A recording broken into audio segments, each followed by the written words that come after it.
ससुराल में अपना पहला कदम रख ही रही थी कि उसकी सास शशिकला ने उससे कहा, बहू जल्दी पैर रख और सीधा रसोई में जा, घर के मेहमानों के लिए चाय बना ला।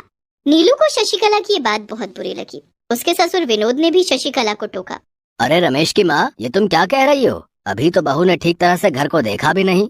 नीलू के पति रमेश ने भी अपनी माँ की बातों का विरोध किया और कहा, माँ अभी तो नीलू के हाथों की मेहंदी भी नहीं उतरी और तुम इसे चाय बनाने के लिए कह रही हो? घर में कितने सारे मेहमान आए हुए हैं। बेचारी शशिकला ने कभी इतने सारे लोगों के लिए एक साथ चाय भी नहीं बनाई होगी। तुम चाय हलवाई से भी तो बनवा सकती हो। तुम दोनों चुप रहो, मेरे काम में टांग मत अड़ाओ। मुझे पता है किससे क्या करवाना है। एक तो दहेज के नाम पर खाली हाथ आ गई, ऊपर से महारानी बनकर मेरे सर पर बैठेगी क्या? चाय तो इसे ही बनानी पड़ेगी। कोई बात नहीं माँ जी, मैं सबके लिए चाय बना दूंगी। नीलू ने जैसे ही घर में प्रवेश किया, शशिकला उसे रसोई में ले गई। देख, ये है रसोई घर। अब तक मैंने इसे संभाला है, आज से इसे तुझे ही संभालना है। अब चल शुरू हो जा। नीलू शादी के जोड़े में ही बड़े से पतीले में सबके लिए चाय बनाने लगी। चाय बनाने के बाद उसने सबको चाय परोसी।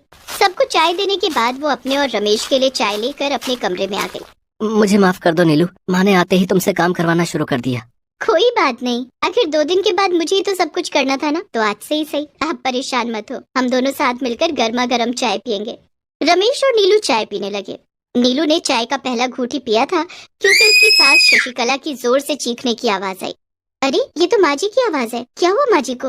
नीलू और रमेश दोनों दौड़कर शशिकला के कमरे की तरफ भागे। वहाँ उन्होंने देखा कि शशिकला बुरी तरह से डरी हुई थी। डर के मारे उसके चेहरे से पसीना टपक रहा था। क्या हुआ माँ जी, आपने भूत देख लिया क्या? माँ क्या बात है, तुमने फिर से छिपकली देख ली क्या? छिपकली? हाँ नीलू, माँ को छिपकली से बहुत डर लगता है। रमेश ने शशिकला से कहा। बताओ माँ, कहाँ है छिपकली? शशिकला ने उंगली से दीवार की तरफ इशारा किया। वो डर के मारे कुछ बोल नहीं पा रही थी। नीलू और रमेश ने देखा कि दीवार पर एक बड़ी सी छिपकली थी। नीलू ने हंसते हुए कहा, ये छिपकली आपका क्या बिगाड़ लेगी? छोटी सी छिपकली तो है, कोई डायनासोर थोड़ी है ना। नीलू ये मजाक का वक्त नहीं है, माँ को छिपकली से फोबिया है। रमेश और नीलू बात ही कर रहे थे कि तभी शशिकला डर के मारे बेहोश होकर गिर पड़ी। माँ माँ, होश में आओ माँ, छिपकली भाग गई है। रमेश पानी के छींटे मारकर शशिकला को होश में लेकर आया। इसी बीच नीलू ने छिपकली को अपने हाथ से उठाकर खिड़की के बाहर फेंक दिया। नीलू को छिपकली से बिल्कुल भी डर नहीं लगता था। थोड़ी देर के बाद शशिकला को होश आ गया। छिपकली कहाँ गई? तुम डरो मत माँ, नीलू ने छिपकली को घर से बाहर भगा दिया है। अब घर में छिपकली नहीं है, तुम आराम करो। काफी समझाने के बाद शशिकला का डर खत्म हुआ और वो नॉर्मल हुई। शशिकला अपने कमरे में आराम करने लगी।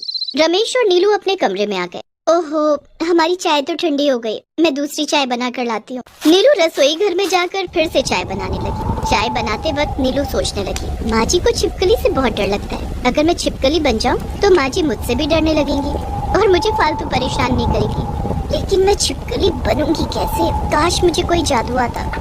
ये सब सोचते सोचते नीलू चाय बना लेती है और चाय लेकर अपने कमरे में आती है। रमेश और नीलू साथ मिलकर चाय पीने लगते हैं। थोड़ी देर के बाद नीलू की मुंह दिखाई की रस्म शुरू हो जाती है। सारे रिश्तेदार नीलू की मुंह दिखाई करते हैं और बदले में उसे तोहफे देते हैं। मुंह दिखाई की रस्म खत्म होने के बाद नीलू बहू, खाना बनाकर सभी रिश्तेदारों को खाना खिला दे और खुद भी खाना खाकर जल्दी सो जा। कल सुबह सारे रिश्तेदारों की विदाई होगी। सबके लिए सुबह उठकर तुझे खीर पूरी बनानी है। बेचारी नीलू शादी के पहले दिन ही सभी रिश्तेदारों को खाना बनाकर खिलाने लगी, लेकिन शशिकला ने उस पर भी नीलू को खरी खोटी सुना दी। तुझे तेरी माँ ने खाना बनाना नहीं सिखाया क्या? दाल ऐसे बनती है, न इसमें हींग का तड़का लगाया है और न लहसुन का, और सब्जी में तो कोई स्वाद है ही नहीं। ऐसा खाना तो किसी को भी अच्छा ना लगे। सारे रिश्तेदारों के सामने मेरी नाक कटवा दे। रमेश की माँ, बस भी करो। नई बहू से इतने काम करवाना और उसकी बुराई करना ठीक नहीं है। आप चुप रहो जी, मुझे क्या करना चाहिए और क्या नहीं मुझे पता है। नीलू बहू, तू जाकर सारे बर्तन धो दे। नीलू ने सारे बर्तन धोए और उसके बाद खुद खाना खाया। काफी देर हो चुकी थी। नीलू थक कर सो गई। सुबह सबके उठने से पहले वो उठ गई और सारे मेहमानों के लिए खीर पूरी बनाकर तैयार कर लिया। सबके उठने के बाद नीलू ने सारे मेहमानों को खाना खिलाया और उनकी विदाई की। अब सारे मेहमान जा चुके थे। नीलू ने घर की सारी जिम्मेदारी अपने कंधों पर उठा ली थी। घर का सारा काम करना, यहाँ तक कि बाहर से फल सब्जी राशन लाना, सारे काम नीलू खुद करती। एक दिन नीलू सब्जी लाने बाजार गई। वो ढेर सारी सब्जियां और फल खरीदने लगी।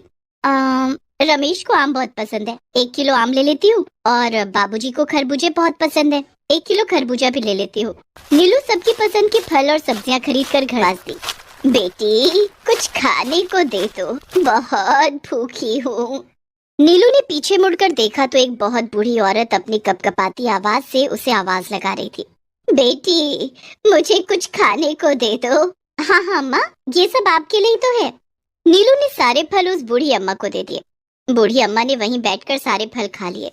उसे सारे फल खाते हुए देखकर नीलू ने सोचा, लगता है अम्मा ने बहुत दिनों से कुछ नहीं खाया है, तभी तो 1 किलो आम और 1 किलो खरबूजा एक साथ खा लिया। तूने सही कहा बेटी, मैंने बहुत दिनों से कुछ नहीं खाया था। अरे अम्मा, आपको कैसे पता कि मैं क्या सोच रही हूँ? मुझे तो ये भी पता है कि तू अपनी सास से बहुत परेशान है और तेरी सास छिपकली से बहुत डरती है।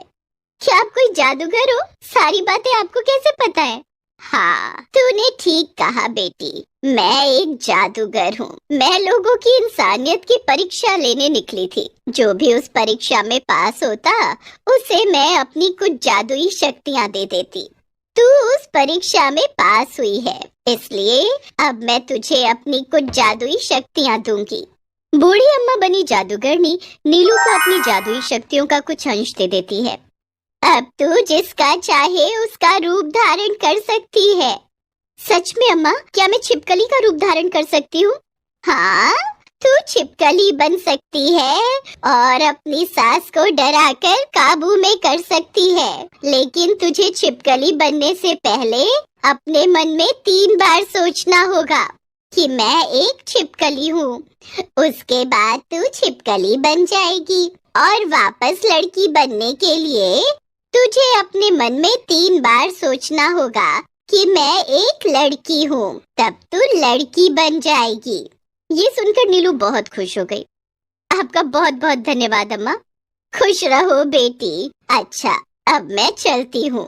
नीलू भी अपने घर आ गई। उस दिन नीलू को घर आने में बहुत देर हो गई थी। शशिकला बहुत गुस्से में थी। कहाँ मर गई थी तू? हैं? तुझे पता है ना शाम हो चुकी है। मुझे शाम की चाय नहीं मिलती तो मेरे सर में दर्द हो जाता है। एक दिन खुद ही चाय बनाकर पी लेती तो कौन सा पहाड़ टूट जाता।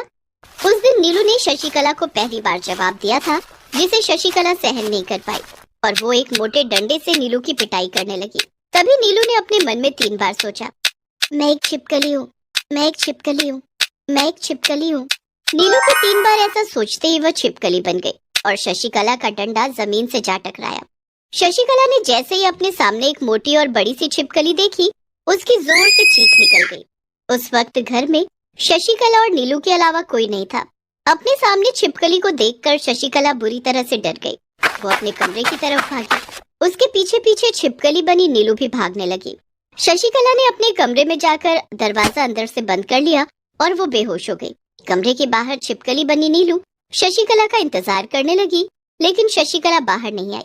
इससे पहले कि रमेश या बाबूजी घर पर आ जाए, मुझे अपने असली रूप में आना होगा। नीलू ने अपने मन में 3 बार सोचा, मैं एक लड़की हूँ, मैं एक लड़की हूँ, मैं एक लड़की हूँ। ऐसा सोचते ही नीलू वापस अपने असली रूप में आ गई। थोड़ी देर के बाद रमेश और विनोद भी घर आ गए। नीलू बहू, तुम्हारी माँ कहाँ है? बाबूजी, माँ तो कब से अपने कमरे में बंद है। मैंने कितनी बार कहा दरवाजा खोलने के लिए, लेकिन वो बाहर ही नहीं आ रही है। तब रमेश खिड़की की तरफ से शशिकला के कमरे के अंदर आया और उसने कमरे का दरवाजा खोला। नीलू ने शशिकला के मुंह पर पानी के छींटे मारे और शशिकला को होश आ गया, लेकिन अपने सामने नीलू को देखकर शशिकला की हालत खराब हो गई। क्या हुआ माँ, तुम इतनी घबराई हुई क्यों? शशिकला ने नीलू की तरफ इशारा करके कहा, बहू छिपकली है। वो माँ, लगता है तुम्हारा दिमाग खराब हो गया। ये तुम्हारी बहू नीलू है, कोई छिपकली नहीं। तुम्हें तो सब जगह छिपकली दिखाई देती है। शशिकला की बात पर किसी ने यकीन नहीं किया और नीलू मुस्कुराकर शशिकला को देखने लगी।